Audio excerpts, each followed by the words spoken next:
Chúc mừng năm mới, Happy New Year, Gott Nytt År. Hôm nay mình ra một cái vlog của công việc làm 8 tiếng vào cuối năm vừa rồi. Lúc mình đến sở làm, trong phi trường rất vắng vẻ. Giờ nghỉ giải lao, trong căng tin chỉ có một mình và một người, công nhân viên nữa thôi. Và kết thúc video là quá trình làm việc đã hoàn tất. Và những thùng hàng đang sẵn sàng chuẩn bị đưa lên máy bay vào 4 giờ sáng ngày hôm sau. Đây là tổng kết video. Mình mời các bạn đón xem công việc của mình với danh nghĩa là free check. Free check này không phải là mình check những cái tủ lạnh nho nhỏ bé bé trong gia đình đâu nha các bạn. Là mình check những hàng hóa sẽ đưa lên máy bay nằm trong những cái tủ lạnh khổng lồ. Những cái tủ lạnh này với một cái diện tích từ 200 tới 300 mét vuông nha các bạn. Thì đây, mời các bạn đón xem. Đây là khung cảnh căng tin nơi mình làm việc. Mình hôm đó làm khoảng 6 giờ chiều thì mình thấy khung trời rất là đẹp. Ánh nắng buổi chiều vào mùa đông có nhiều sắc màu rất là dễ thương, cho nên mình quay phim. Khi các bạn thấy phía bên trái của khung hình là những đoàn máy bay sắp sửa hạ cánh. Nếu các bạn nhìn phía bên phải của khung hình, đó là tuyến đường máy bay cất cánh. Thì mỗi lần mình nghỉ giải lao là mình được chiêm ngưỡng. Cứ khoảng 5 hoặc 10 phút thì có một chiếc bay cất cánh. Và cứ khoảng 5 hoặc 10 phút thì có một chiếc bay hạ cánh. Thì nó đi từng đoàn theo giống như cái lịch trình đã đưa ra, và những cái tuyến máy bay giống như mà mình lái xe hơi hai chiều vậy đó các bạn. Và cái khoảng cách của chiếc xe trước và chiếc xe sau thì những đoàn máy bay lên và máy bay xuống cũng giống như vậy các bạn. Nhìn rất là hấp dẫn. Thì hôm đó mình chỉ ăn một miếng bánh mì nướng kẹp thịt thôi các bạn, không có gì đặc biệt. Sau khi nghỉ giải lao thì mình trở về công việc của mình, nơi mình làm việc.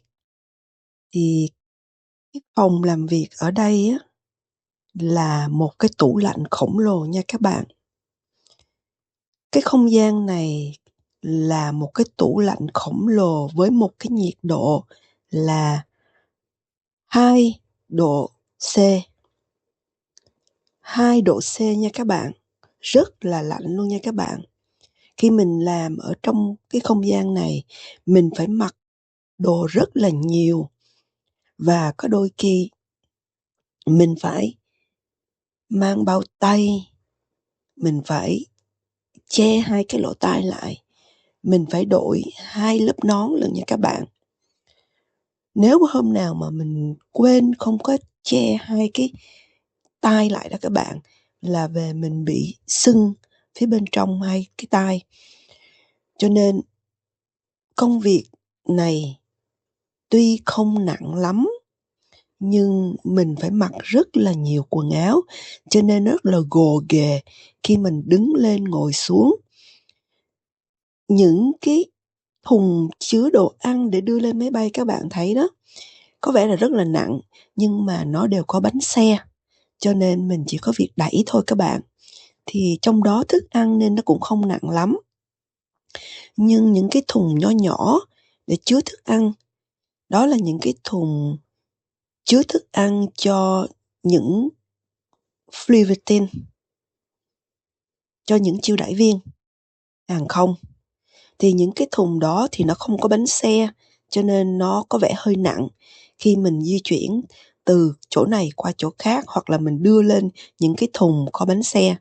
Thì những cái thùng đó thì có vẻ hơi nặng hơn. Nhưng mà mình á, thì mình không có đi tập thể thao các bạn. Cho nên những cái công việc này của mình á, với cái lứa tuổi 60 của mình á, thì mình cảm thấy rằng là ok.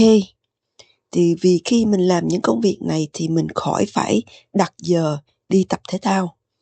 Ở đây đặt giờ đi tập thể thao mỗi một tháng như vậy á là khoảng từ 400 đến 500 krona, có nghĩa là chi phí mỗi tháng khoảng 50 đô. Thì mình thấy cái công việc này của mình ok rồi, mình không cần phải đi tập thể thao nữa các bạn. Tiếng Na Uy á, hoặc là tiếng Anh á, cái công việc này của mình gọi là free check. Free check này không có phải là mình khám nghiệm, mình check những cái tủ lạnh bé bé nho nhỏ mà mọi người thường dùng ở nhà đâu. Là mình check là nó có thơm tho, sạch sẽ, gọn gàng hay không. Không phải các bạn. Công việc này của mình là những thức ăn mà phía bên produce nó đã produce thức ăn ra rồi và nó đã đưa vào trong thùng rồi. Mình có nhiệm vụ kiểm soát lại là những thức ăn đó có đầy đủ hay không trước khi được đưa lên máy bay. Và mình kiểm soát số lượng cũng như là dao, đũa, nĩa, muỗng, tất cả đều đầy đủ như là họ đã đặt vào cái chuyến bay đó, gồm có những gì và những món gì, và thời điểm sẽ được đưa lên máy bay trước khi máy bay cất cánh từ 1 tới 2 tiếng đồng hồ. Thì theo các bạn thấy có một chuyến bay đi New York, nếu mà chậm trễ, chuyến bay phải dừng lại là hãng phải chi một số tiền rất là lớn, đó là số tiền bồi thường. Bởi vì khi một chuyến bay mà bị đình trệ là không phải đơn giản đâu các bạn.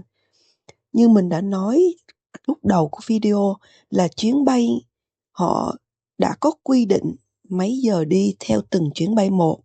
Nếu mà một chuyến bay trễ thì những chuyến bay khác cũng bị di động theo lịch phân phối. Cho nên công việc này của tụi mình á, có đôi khi rất là áp lực. Có nghĩa là khi mình khám phá ra có thiếu những món thức ăn nào cho những chuyến bay thì mình phải nói với bên hệ bộ phận đưa thức ăn. Mà nếu bộ phận đưa thức ăn không có thức ăn dự trữ thì họ phải làm gấp rút để đưa cho tụi mình, để tụi mình check, kiểm soát và ghi chú rồi mới đưa lên máy bay. Cho nên công việc này rất là áp lực. Và ngoài cái bộ phận của mình có một bộ phận cuối cùng là bộ phận tài xế.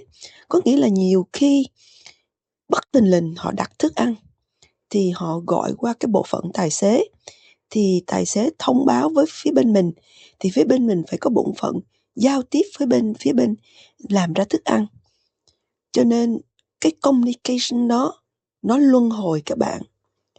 Và khi mà họ đặt thức ăn bất thình lình ngoài dự định thì có một chuyến xe đặc biệt đưa thức ăn tới thẳng phi trường, hoặc là những món ăn mà tụi mình thiếu không kịp giao ra theo quy định thì cái người lái xe đặc biệt này chờ cái món kế tiếp và đưa đến cái chuyến bay sắp sửa cất cánh.